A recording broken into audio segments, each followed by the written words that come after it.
Southern Rhodesia had been a British colony since the 1890s and had attracted a large white minority population which largely governed the country. They had been promised independence in the Commonwealth similar to what Australia had, but after World War II and the beginning of the Cold War, the British government refused to honour the agreement which would keep the white minority in power.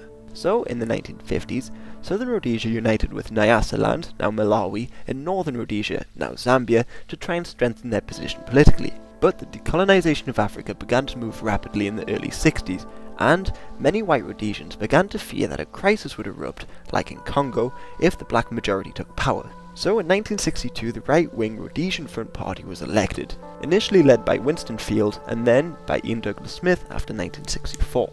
Meanwhile, there had been movements calling for black rule, but they were ineffective and split along tribal lines and ideology as part of the larger Sino-Soviet split.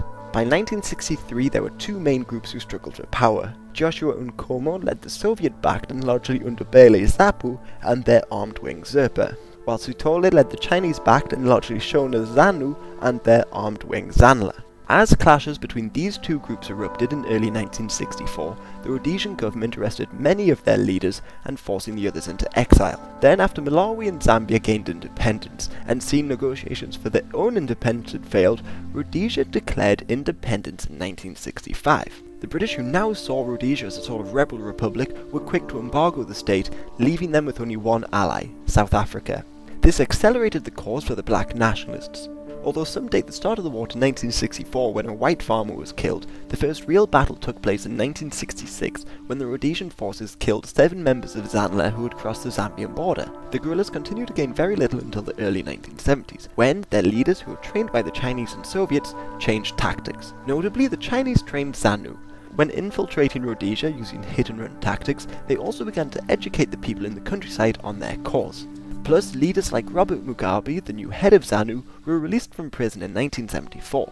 The situation was made worse for the Rhodesians in 1975, when Mozambique and Angola gained their independence from Portugal. So, along with Zambia, the guerrillas could now form bases in 3 countries surrounding Rhodesia. Faced with this, the Rhodesians mobilized their population and became more aggressive in their pursuit of the guerrillas. In military operations launched across the country, they used a tactic named Fire Force. To simplify, this involved encircling the guerrillas with airborne troops. This became particularly effective when the Selous scouts were able to infiltrate the guerrillas. They also began to launch cross-border attacks into Zambia and Mozambique to stop the guerrillas training and amassing troops, notably during Operation Dingo and Eland in 1976 and 77.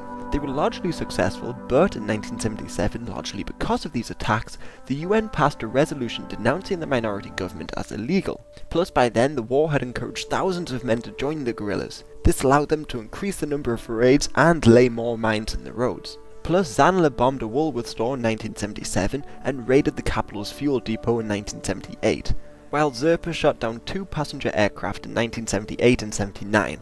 All of this drained the morale of the white Rhodesians, and, along with sanctions, crippled the Rhodesian economy. So Ian Smith, along with some former resistance leaders like Sithole, sought to end the war with an internal solution. They organised the first election to take place in April 1979, and the black bishop, Abel Muzorewa, was elected as the first president of the renamed country, Zimbabwe Rhodesia. But the guerrillas refused to accept the new government and promised to continue the fight. Plus, international sanctions were not lifted because the white population still held a disproportionate amount of the power. So with no signs of peace or resolution, many world leaders called for peace talks to be held in London in late 1979. There, on the grounds that ZANU and ZAPU could run in the next election, the British agreed that international sanctions would be lifted and independence would be legally granted. Also, Britain and the US agreed to pay for the redistribution of land. So in the next election, ZANU's Mugabe initially ran against the popular leader of ZANLA, Joshua Tongagara, but Tongagara suspiciously died in a car crash beforehand. Nkomo then tried to oppose Mugabe's campaign but failed, and Mugabe became the new leader of the newly named Zimbabwe. But the government in the country was still torn between party lines and small clashes between the groups broke out. So in 1984, Mugabe deployed North Korean trained troops to ZAPU strongholds in the north. Within 3 years, thousands were killed and the fighting only ended when Nkomo agreed to unite ZAPU with ZANU and form ZANU-PF. Mugabe is still in power in Zimbabwe, and although he is still pretty popular, land grabs, hyperinflation and disputed elections have made him a controversial figure.